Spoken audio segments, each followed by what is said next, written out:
DeadEcho presents The Fort Bragg Disappearance, the murder of Army nurse Holly Lynn James.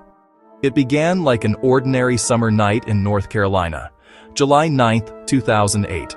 Fort Bragg, one of the largest and most secretive military bases in America. The air was heavy, the kind that sticks to your skin.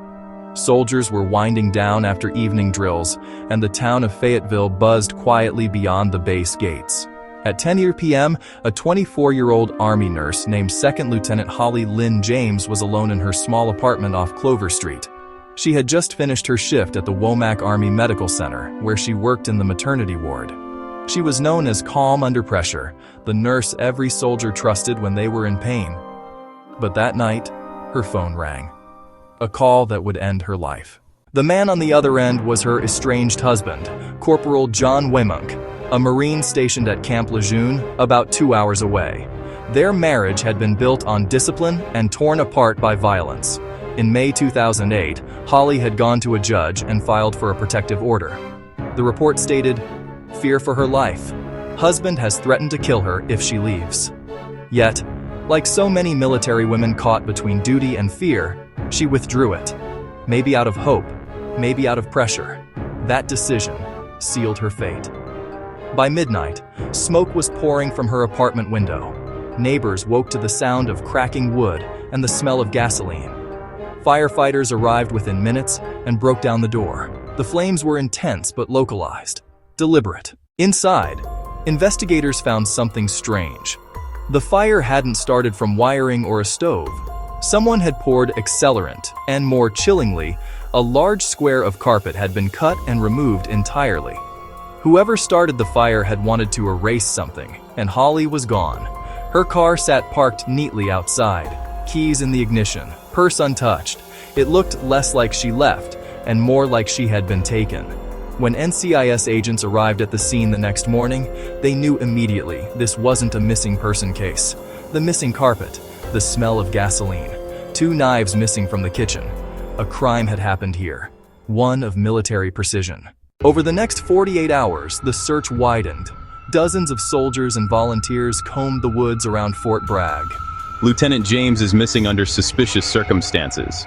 But even before the words left the press officer's mouth, investigators had a name on their board: John Wemunk. He had a history of violence.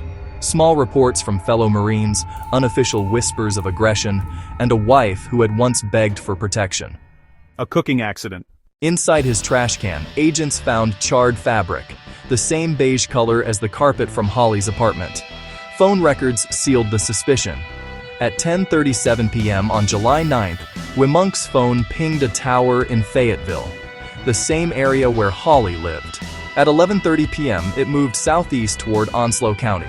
By 3 a.m., the signal stopped near a stretch of road outside Sneed's Ferry, a quiet coastal area surrounded by pine forests. On July 12th, firefighters responded to a brush fire in those same woods. When the flames were extinguished, they found what everyone had feared: human remains. The medical examiner confirmed through dental records. It was Holly Lynn James. She had been stabbed multiple times, her throat cut. Gasoline residue covered her skin. Her body had been burned beyond recognition, but traces of accelerant and melted soil proved the killer had set the blaze intentionally, likely to destroy DNA. The cruelty was methodical. This was not a crime of passion. This was a mission. Within hours, NCIS arrested Wemunk at Camp Lejeune. He did not resist. He did not cry. He simply asked, "How did you find me?" "So the Freien Schulnist O'Brien." But investigators quickly learned that Wemunk hadn't acted alone. He had called a fellow Marine, Private First Class Kyle Alden, that night. Alden admitted to lending him his pickup truck and later driving him toward Sneed's Ferry. At first, he claimed he didn't know why. "I thought he just wanted to scare her," Alden said. "Then he came back with the bag. It smelled like gasoline." The truck reeked of bleach. When tested, blood traces on the seatbelt buckle matched Holly's DNA. The puzzle was complete. A controlling husband, a failed marriage, a silenced victim, and a trail of forensic precision that told the story without words. But even after Wemunk's arrest, the case disturbed investigators for reasons beyond the crime itself. They discovered something darker. a pattern inside the military ranks. Since 2001, at least 33 female service members had been murdered by intimate partners within U.S. bases. Many cases were quietly handled as domestic disputes, never publicly reported. The Army and Marines had no unified tracking system for such cases until 2010. Holly's murder became the breaking point, the case that exposed how silence could kill. Forensic psychologist Dr. Lorraine Hall later described Wimunk as a discipline addict. He wasn't insane, she said. He was institutionalized. The military teaches men like him to control everything: the mission, the schedule, the result. When he couldn't control her, he destroyed her. At trial, prosecutors presented a mountain of evidence. The burned carpet, the gasoline can, the GPS data, the deleted texts. It's done, burn it. Wimunk finally confessed. He said Holly had mocked him and provoked his temper. He claimed he snapped. But his cold efficiency told another story. He drove 2 hours with gas and bleach in his trunk.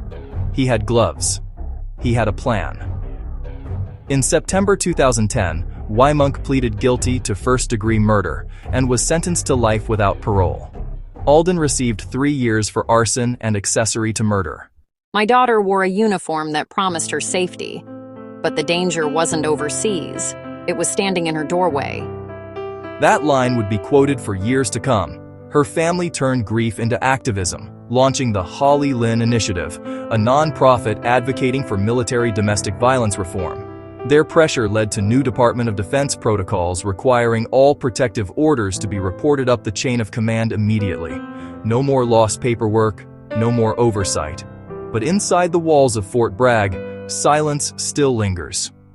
Even after all the reforms, soldiers whisper that the base is cursed, not because of ghosts, but because of the stories buried in its soil. Holly's death wasn't the first tragedy there, and it wouldn't be the last. In the years that followed, more female soldiers vanished from or near Fort Bragg. Some were found, some were not. Every time, her name surfaced again, the nurse who disappeared in fire. In 2023, CBS's 48 Hours, NCIS revisited the story with new interviews and previously unseen case files. They opened the episode with that same haunting title. Did a missing Army nurse fall prey to a serial killer targeting military women? The truth is complicated. There was no single serial killer, only a serial system of neglect. A chain of command that buried warnings under paperwork.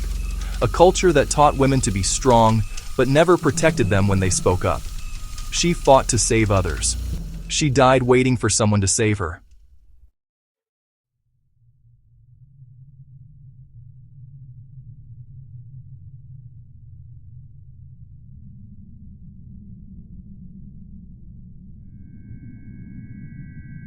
Fort Bragg, North Carolina, July 2008. She was 24. When the courtroom doors closed in 2010, many believed the story had ended. The killer was behind bars, the trial was over, justice, in the narrow legal sense, was served. But for the investigators who worked the case and for the families who lived within the shadows of Fort Bragg, the echoes never stopped. Inside the NCIS archives sits a folder labeled James Holly Lynn, case number 08-1472. Within it are photographs that tell the story better than any report. The cut square of carpet, the melted phone, the fragment of a cross necklace found between floorboards. Each image is a moment frozen between violence and erasure. The agents who examined those photographs spoke later about the chill they felt. He didn't kill her in anger, he killed her to erase her. It was the precision of the crime, the gasoline, the bleach, the timing, that revealed how deliberate it was. Psychologists would later classify John Wimunk not as a man who lost control, but as one who had perfected it. He had learned discipline the military way, through order, repetition, and suppression. For years he was trained to eliminate threats, to remove obstacles. And when his wife decided to leave him, he treated her like a mission gone wrong. In prison interviews, Wimunk said little. When asked if he regretted it, he responded, "She betrayed the family." The investigator wrote in the margin of the transcript, "Zero empathy, total ownership." To the professionals who read it, the line was almost clinical. To Holly's mother, it was a dagger. Meanwhile, outside the prison walls, the silence within the ranks continued. Holly's case had forced the Pentagon to acknowledge domestic abuse inside its own system, but every reform came slowly. In 2012, the Department of Defense quietly released a 400-page report. It showed that between 2001 and 2011, more than 25,000 incidents of intimate partner violence had been recorded within the U.S. military. Most never reached public awareness. For advocates, it confirmed what Holly's death had already proven. Violence could thrive inside an institution built on loyalty. At Fort Bragg, soldiers whispered that the base carried a curse. Over the following decade, more servicewomen were found dead under suspicious circumstances. Some suicides were questioned, some disappearances never solved. Each time, journalists drew lines back to 2008. Each time, officials said the same phrase: unrelated case. The haunting wasn't supernatural, it was systemic. When CBS's 48 Hours NCIS aired its 2023 special, new files came to light. Internal memos revealed that the initial response to Holly's missing person report had been delayed by nearly 6 hours because the first officer on duty believed it was a domestic issue. 6 hours. Enough time for a body to burn, for evidence to vanish, for a killer to escape. You can tell when a place still remembers the violence. You can feel it in the air. The case became more than one woman's tragedy. It became a case study in how institutions protect themselves before they protect their people. The Army instituted new training, new reporting lines, new language. But on the ground, among soldiers, little changed. Fear remained. Silence persisted. She was the calmest person I knew. We joked that she could stop a panic attack just by walking into the room. And the night she didn't show up, we all knew something terrible had happened. We just didn't know how deep it would cut. Her words echoed what many felt, that Holly's story was not just about violence, but about betrayal. Not only by a husband, but by a system that lost her long before the fire began. Researchers later coined a phrase for such cases: institutional invisibility. It described victims who follow every rule, file every form, speak through proper channels, and still vanish because those channels lead nowhere. Holly's protective order had gone missing in a filing cabinet. No one followed up. The officer assigned to her case had been deployed overseas. The replacement never received the documents. By the time the system remembered her, she was ash. In 2015, a civilian reporter named Lindsay Rogers spent 6 months investigating the aftermath. She discovered that Holly had contacted a chaplain at Fort Bragg 2 weeks before her death. In her notes, the chaplain wrote, "She fears he will harm her. I advised prayer and counseling." No further action was recorded. When the article was published, the Army declined comment. The silence became its own indictment. Psychologists studying trauma among military families found that cases like Holly's created ripple effects far beyond one base. Soldiers who lose trust in their command are more likely to disengage, to quit, to spiral. Her murder became a cautionary lesson in every domestic violence training course across the armed forces. Her name was no longer whispered. It was printed on slides, followed by the words, "What happens when the warning signs are ignored?" But even as policies changed, the personal grief never healed. Holly's parents returned to Dubuque with a small box of her belongings: dog tags, a watch, a scorched photo of her graduation day. They buried her beside her childhood church, where the bell tower still rings at 7 p.m., the same hour her apartment began to burn. Each year on July 9th, the family gathers at dusk. They light a single candle and let it burn for 24 hours. The flame flickers through the night, reflected in the glass of her portrait, just as the fire once reflected in her apartment window. They don't speak. They simply listen. Because some stories don't end when the case closes. They echo. One of Holly's former commanding officers described it best. "You can shut a case file. You can't shut an echo." That line inspired the name of the channel retelling her story: DeadEcho. For viewers, her case has become something larger than crime. A mirror to human fragility, to how easily trust becomes danger, and how silence kills faster than bullets. The narrative always circles back to one image: A 24-year-old nurse in uniform standing outside the hospital after a long shift, hair tied back, eyes tired but kind. She had spent the day bringing new life into the world. Hours later, someone she once loved would take hers away. Her story still circulates online, her smile frozen in time. Beneath her photos, comments appear every year. If you drive past Fort Bragg today, the pine forests still stretch endlessly. The air smells of resin and rain. And if you stop near Sneed's Ferry, where her body was found, you'll see a small wooden cross placed by strangers. The inscription reads simply, "She served. She warned. We did not listen." For the investigators, that is the real lesson of the Holly James case. That monsters do not always wear masks. Sometimes they wear medals.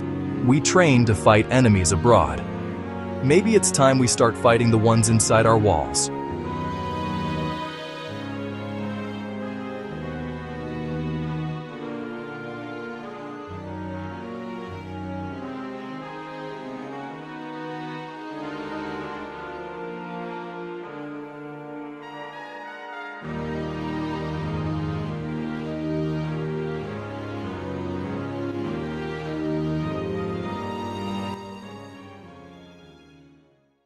In 2008, a 24-year-old Army nurse vanished into fire. Her name was Holly Lynn James. She is gone, but her echo remains. And until every warning is heard, the silence itself is the crime.